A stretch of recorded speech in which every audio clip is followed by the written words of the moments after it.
Hi there, can I get a double shot espresso and a croissant, please? Okay, perfect. Oh, are you a nurse? Yes. Amazing, that adds a 15% discount to your price today. Oh, you don't have to do that. My parents work in healthcare, it's the least you deserve.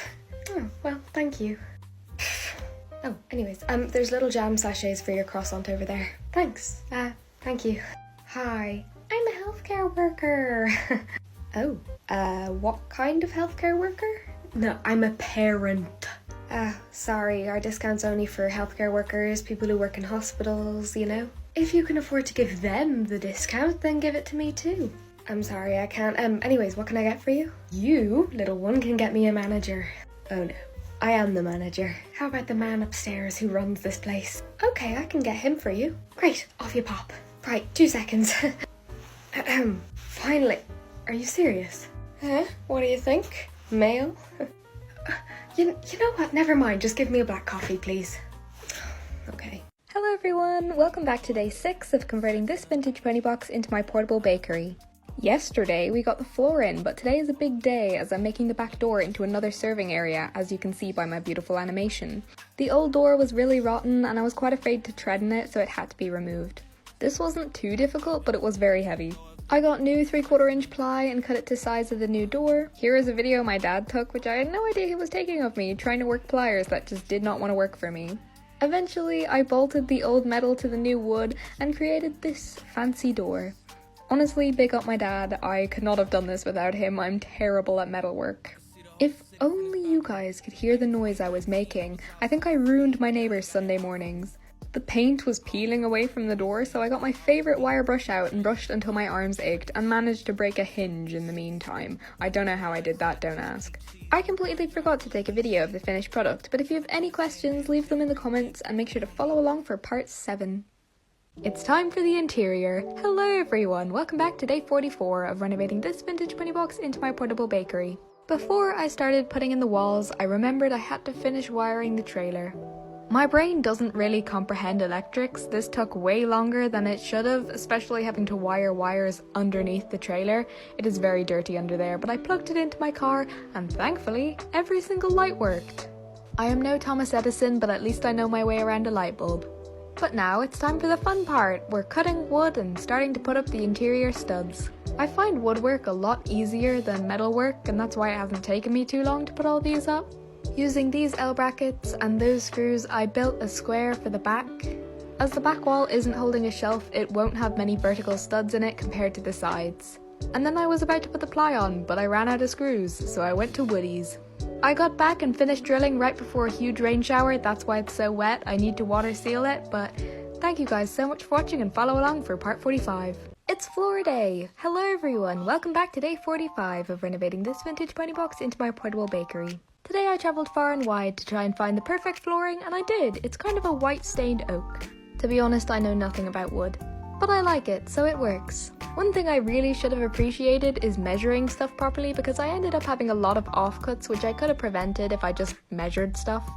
But to be honest, I'm not a very accurate person, so I ended up cutting way too many pieces way too short. But it all worked out in the end, so I'm gonna pat myself on the back and say it still looks nice. And as you can see here, that piece is a little bit too long. Eventually though, I was ready to click every single piece together, and it didn't take too long surprisingly. I did some screws in different corners just to make sure that it doesn't pop up when I'm driving. I realised obviously that the trailer's dimensions didn't fit another plank in, so I had to cut one shorter, but eventually it was all done. And it looks so good! Tomorrow I'll be installing the countertops. Thank you guys so much for watching and follow along for part 46. Hello everyone, welcome back to day 48 of renovating this vintage pony box into my portable bakery. Today I took a trip back to Vinnie Byrne to buy some more paint. They honestly have every single paint you would ever need for any surface. And to top it all off, they very kindly gifted me this paint for the pony box. Now, thanks to them, I can finally paint this door. Obviously first I primed it and then painted it with this lovely cream paint. Then I went in and did the countertops with this worktop oil, and look at the difference it made. It just made it waterproof and food safe. It also made the grain look really nice. The inside is coming together. Also, if you're wondering why a countertop's missing, it's because I'm putting hinges on it so it'll have a fold-out countertop. And speaking of a fold-out countertop, I bought these screws today for the actual hinges, and this is what they'll kind of look like. The wood carving took so long. but it's super flush, so it's really nice. I also cut out this metal sign and then also welded some angle irons together for the roof sign. Also, a huge thank you to the people who bought my merch. It is still out, so go buy it while you can. Thank you guys so much for watching and follow along. Hello everyone, welcome back to day 28 of renovating this vintage money box into my portable bakery. Yesterday I prepared the mud guards for painting, and today's the day, Jedward, you finally get to see some pink paint. But before I paint the mud guards, they need priming. And I know I should say this more often, but I'm always wearing a mask when I'm working with chemicals. After priming I noticed there were a lot of holes that I had missed, so I'm gonna fill them again. I honestly think this filler could fix every single problem I've had in my life. But anyways, I had to sand it down to make sure it was smooth before I painted it. But when I tell you, I sanded for like an hour, but it was really smooth, so it was worth it. Then after sanding, obviously I'd worn away some primer, so I went back in and re-primed it. And now, it is the moment you've all been waiting for. You finally get to see me paint with this pink paint. I am genuinely so happy with this colour, and the paint dries without streaks, so I'm able to use a brush on the mudguards especially. I know the back looks rough, don't look at that, it will be painted, don't worry. I genuinely can't stop watching these clips. I love the paint so much, and this is only after one coat. I just want to thank you guys for 400,000 followers, that's insane, and come back for part 29. Well, you better find that tip jar before you lose your job. Yeah, okay, let's go check the cameras. Right. I don't see anything. Me neither. Wait, are the cameras on when we close? Yes, they should be. It's in a different file. Tap that one. Oh my god. Oh. What are you gonna do? I don't know just yet. Leave it to me for tomorrow. Are you sure you don't want me to call the police? No. Not until he admits it. Are you double sure? Ring me when he comes in the morning. Okay, it's your call. Hey, I'm ready to start work. Oh, hey, give me 2 minutes. I'm just gonna ring Victoria about something. He's here. Send him up to my office, please. Will do. Elliot, Victoria wants to see you. Oh, do you know why? Not a clue.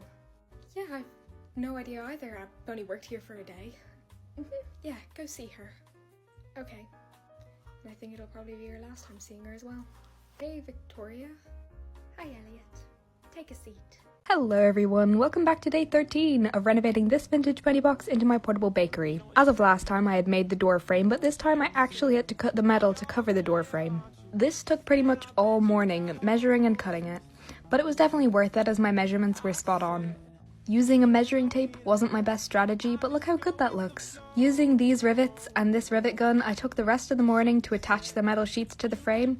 Riveting is actually one of my favourite things I've done during this project as it's so satisfying.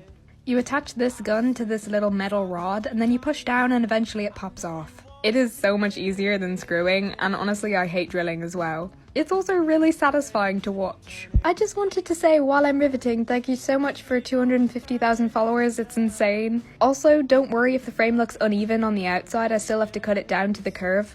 For now it's just staying a square while I attach it to the door. I bolted on the door to the frame finally, and I also chiseled off these bits that were blocking the door from closing fully, and they weren't needed anyways. Look how amazing it looks. Thank you so much for watching and follow along for part 14. It's decoration time! Hello everyone, welcome to day 50 of renovating this vintage bunny box into my portable bakery. This is the first time I've been able to move the horse box in 5 months. I had bought this really strong tape to pin all these flowers up, but unfortunately they all fell down overnight. In the end, instead of the tape, I went with the staple gun. I also had my hygiene check of the horse trailer and it passed with flying colours, so I am legally allowed to be hired for events and do markets. I also bought this sticky plastic hook thing so I could hook up my first aid kit above my bin. I built 2 shelving racks just to put underneath the countertops. Here is the before, back on April 21st this year. Are you guys ready for the reveal? Because I definitely am not. Here you guys go. Here is what the renovated pony box looks like on the inside currently. This has been the most insane journey I have ever taken. It has taken me 5 months and 50 videos to actually get where I am today. And don't you worry, there will be many more videos about this pony box and many more renovations to come. Thank you guys so much for watching. Alice, we have a problem. Hey Michael. My wife is having some pretty severe pregnancy cravings and Oni, you can help. Okay, how can I help her? She gave me a list. Go on. She wants just the brownie crusts, not the centre. just the crusts. Easy peasy, we keep them as scraps. Then she wants just the lemon rind from the lemons you used to make the curd. Yeah, well, I'll have them from today too. And an entire block of fondant. An entire block of fondant, that's a lot of sugar. Please, it's what she wants. Okay, you know what, I'll do it for her. Give me 2 minutes. Oh, and I just read here a slice of focaccia bread. Did she write that? No, I have cravings too, okay? Sure, okay, yeah, all of this will be €1.50, please. Seriously, for all of that? I mean, half of this stuff would be going in the bin anyways. You're a lifesaver, specifically saving my life. Oh god. Oh, and Michael. Oh, yeah? There's 2 slices of focaccia in that bag, one for you and one for her. Really? She didn't want focaccia. Oh, trust me, she will when she sees you eating it. Oh, thank you. He's gonna eat both slices.